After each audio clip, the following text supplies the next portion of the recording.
কিসের খেলা? প্রেম পবিত্র নাকি অপবিত্র? আল্লাহ বলে আমি প্রেমে পড়ে আমার বন্ধুকে বানিয়েছি, প্রেমে পড়ে আদম বানিয়েছি। যদি ইবাদতের জন্য হয়তো ইবাদতের জন্য কোটি কোটি ফেরেশতার অভাব।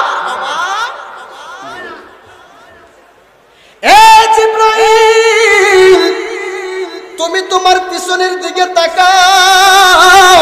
শ্রীনগরের মুসলমান অনেকেই বলবেন সুজন শাহ কেন এত নবী নবী করেন, কেন এত নবী নবী করে কাঁদেন, বেশি আল্লাহ আল্লাহ বলেন না কেন? আমি বলবো আল্লাহ আল্লাহ অবশ্যই বলি, তারপরে কেন আমি সুজন শাহ, কেন সুন্নি জনতা, হুসাইনি মুসলমানেরা, কেন পাকে পাঞ্জাতনের সদস্যরা, কেন পাকে পাঞ্জাতনের প্রেমিকেরা কেন নবী নবী করে রে? কারণ আমার আল্লাহ স্বয়ং নিজে নবী নবী করে।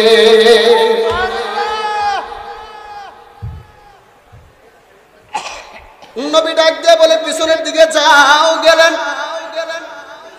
নবী ডাক দিয়ে বলে জিবরাইল কি দেখো? ইয়া রাসূলুল্লাহ আমি দেখতেছি একটা বাক্স দেখা যায়। আমার নবী বলে তুমি বাক্সটা খুলো না। ইন দি মিন টাইমে জিবরাইল আলাইহিস সালাম কি করলেন? একটা বাক্স হাতের মধ্যে নিলেন।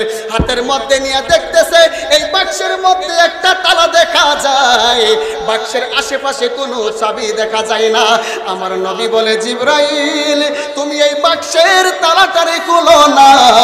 এবার এই কথা বলার পরে জিবরাইল বলতেছে নবী গো, বাক্সের মধ্যে তো তালা আছে, চাবি বিনে তালা খোলা যায় না, আমি কিভাবে তালা খুলবো গো? আমার নবী ডাক দিয়া বলে এই যে কেনা নামক একটা খেজুরের গাছ আছে রে, এই গাছের নিচে আমার আদরের নাতি হযরত ইমাম হাসান খেলাধুলা করে রে। ইমাম হাসানের কাছ থেকে তুমি জিবরাইল গিয়া চাবি নিয়ে আসো। কি নিয়ে আসো? কি নিয়ে আসো?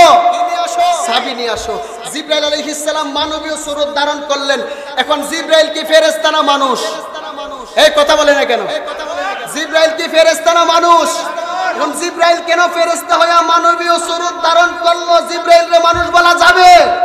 কথা বলেন, মানুষ বলা যাবে? আমার নবী নূর না মাটি? নূর না মাটি? নূর না মাটি? বানিয়েছেন কে?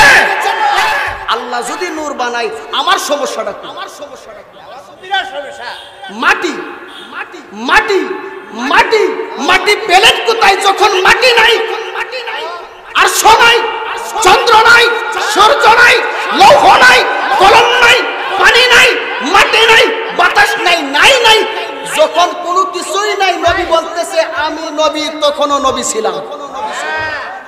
যখন মাটি ওই নাই নবী বলতেছে আমি নবী, তখন নবী ছিলাম। এটা নিয়ে মারামারির কোনো কিছুই নাই। আমি না বুঝলে আমাকে বুঝাইয়া দিবেন, আমি কেন বলে থাকবো? আমাদের ব্রাহ্মণবাড়িয়ার বড় হুজুর কথাটা আমি ম্যাক্সিমাম মাহফিলে বলে থাকি। উনি গাওহারে সিরাজির মধ্যে কি বলছে? আউয়ালু মা খালাকাল্লাহু, তিন বলে নাই, মাটি বলে নাই। যদি তিন বলতো আমি মেনে নিতাম মাটি, কিন্তু ব্রাহ্মণবাড়িয়ার বড় হুজুর বলতেছে আউয়ালু মা খালাকাল্লাহু নূরি ওয়া কুল্লুল খালাইকি মিন নূরি ওয়া আনা মিন নূরিল্লাহ। সর্বপ্রথম আল্লাহ পাকের নূর মুবারক হইতে, নবী পাকের নূর মুবারক, নবী পাকের নূর মুবারক হইতে আমার আল্লাহ আরশ, কুরসি, লৌহ, কলম, আগুন, পানি, মাটি, বাতাস সমস্ত কিছু সৃষ্টি করেছেন। জোরে জোরে বলেন না সুবহানাল্লাহ। তো নবীজির নূর মানবেন না মাটির মানবেন? এখন অনেকে ইসলাম তো শান্তি, ইসলাম যেটার মধ্যে মারামারি। আপনি যদি মাটি মানেন আপনার ব্যক্তিগত বিষয়, আমি আপনার সাথে মারামারি করতে যাব? আমি নূর মানি, আমার কাছে ভালো লাগে, আমি নবীকে সবচাইতে বেশি ভালোবাসি, বাবার চাইতে বেশি ভালোবাসি, মার চাইতে বেশি ভালোবাসি, দুনিয়ার চাইতে বেশি ভালোবাসি। ভালোবাসা যদি আমি আমার নবীরে নূর বলি, আপনি আমাকে বাধা দিতে আসবেন না। এটা কি কোনো মারামারির কথা? আমি মিলাদ করি, কিয়াম করি, বাপ দাদা 14 গোষ্ঠী করছে, চাচারা করছে, আওলাদেরা কিয়ামত পর্যন্ত করব। আমি করি, আমি করলে যেমন আমি আপনাকে জোর করি না, তোমাকে করতেই হবে, তোমার ব্যক্তিগত বিষয়, তুমি করে না। আমি যেমন তোমাকে জোর করি না, আমি প্রেমে পয়রা নবীরা দাঁড়ায়া সালাম জানাইলে, মিলাদ করলে, কিয়াম করলে আপনি বাধা দিতে আইসেন না। সামনে আসতেছে পবিত্র ঈদে মিলাদুন নবী। ঈদে মিলাদুন নবী আমরা নবী পাকের আগমনে বেজার হই নাই, আনন্দিত হইছি। আমার নবী আগমন করছে, আপনারা কে খুশি হবেন না বেজার হবেন? কথা বলে না কেন? কেন খুশি হবেন? কারণ আল্লাহ বলতেছে কুল বিফাদলিল্লাহি ওয়া বিরহমাতিহি ফাবিযালিকা ফালইফরাহু হুয়া খায়রুম মিম্মা ইয়াজমাউন। আল্লাহ আপনার উপরে রহমত দান করেছে, আপনি কি আলহামদুলিল্লাহ বলবেন নাকি নাউজুবিল্লাহ বলবেন? হ্যাঁ, আলহামদুলিল্লাহ বলবেন নাকি নাউজুবিল্লাহ বলবেন? নাউজুবিল্লাহ বললে আল্লাহ খুশি না বেজার হইব? কিন্তু আলহামদুলিল্লাহ বললে আল্লাহ বলছে কেউ যদি আমি আল্লাহর পক্ষ থেকে কোনো নিয়ামত পাই, নিয়ামত পেয়ে এটার শুকরিয়া আদায় করে, তাহলে আমি আল্লাহ খুশি হইয়া তার উপরে বেশি বেশি রহমত নাজিল করে। জোরে বলেন না সুবহানাল্লাহ। আমার নবী পাক রহমত, আমার নবী পাক রহমত, তাতে চুল পরিমাণ কোনো সন্দেহ, চুল পরিমাণ কোনো সন্দেহ বলে একটু বুঝাইয়া দেন। কোন নবী আমরার মতন না, পশ্চিমকালে নবী আমাদের মতো না, আমাদের মতো না। নবী পাকের আগমন আর আপনার জন্মটা নিয়ে একটু চিন্তা করেন। আপনার বেলায় হবে জন্ম, আমার নবীর বেলায় জন্ম বলা কুফরি।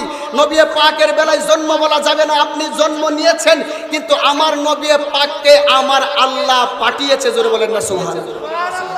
কিভাবে পাঠিয়েছে? আপনার বেলায় মায়ের সাথে বাবার বৈধ মিলন, আপনি দুনিয়াতে আসছেন, কিন্তু এমন কোন মুফতি, মুহাদ্দিস, হাজী, গাজী, আল্লামা, ফাহামা, হাফেজ সাহেব, কারি সাহেব, ডক্টর সাহেব একটা দলিল দেখাইতে পারবে না মা আমেনার সাথে খাজা আব্দুল্লাহর মিলন হয়েছে, তারপরে নবী পাক আগমন করেছে। এই দলিল দেখাইতে পারবে না। এখন কিভাবে আসছে? নূরে মুহাম্মদী খাজা আব্দুল্লাহর পেশানির মধ্যে যখন জলমল জলমল করে, দুনিয়ার সিস্টেম, স্ত্রীরা যখন একটু ভালো সাজুগুজু করে স্বামীর মনে দোলা লাগে, স্বামীরা যখন একটু ভালো সাজুগুজু করে স্ত্রীর মনে দোলা লাগে। অন্ধকার ঘরের ভিতরে মা আমেনা যখন বসে আছে, খাজা আব্দুল্লাহ প্রবেশ করলেন। খাজা আব্দুল্লাহর পেশানির মধ্যে নূর যখন জলমল জলমল করতে আছে, এই নূরে মুহাম্মদী খাজা আব্দুল্লাহর পেশানির মধ্যে দেখে মা আমেনা আর দেরি করে নাই, সাথে সাথে খাজা আব্দুল্লাহর কপালের মধ্যে চুমা দিয়া ঘুমাইয়া গেছে। ঘুমের ঘরে স্বপ্নে দেখতেছে কে যেন আয়েশা বলে, আমেনা তুমি তো তোমার স্বামীর কপালে চুমা দিলা না। এই চুমা দেওয়ার কারণে আল্লাহর বন্ধু নবীর আগমন তোমার রেহেমের ভিতরে ঘটেছে। নিয়ে আসেন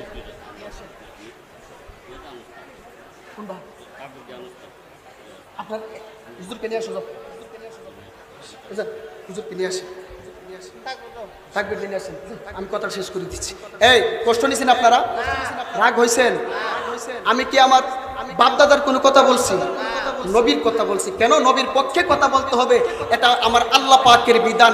আমার নবী পাক যখন মা আমেনার রেহেম মুবারকের মধ্যে চলে গেলেন, স্বপ্ন দেখে তোমার গর্ভের মধ্যে রাহমাতুল লিল আলামিনের আগমন ঘটেছে, এই কথা বলার পরে মা আমেনা বিশ্বাসই করে না। এই আমরা যখন মায়ের পেটে ছিলাম, মায়ের পেটের পরিবর্তন হয় নাই?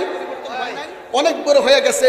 কিন্তু আমার নবী পাক 570 খ্রিস্টাব্দে জাজিরাতুল আরবে বাক্কা শহরে যেদিন আগমন করবে, মা আমেনা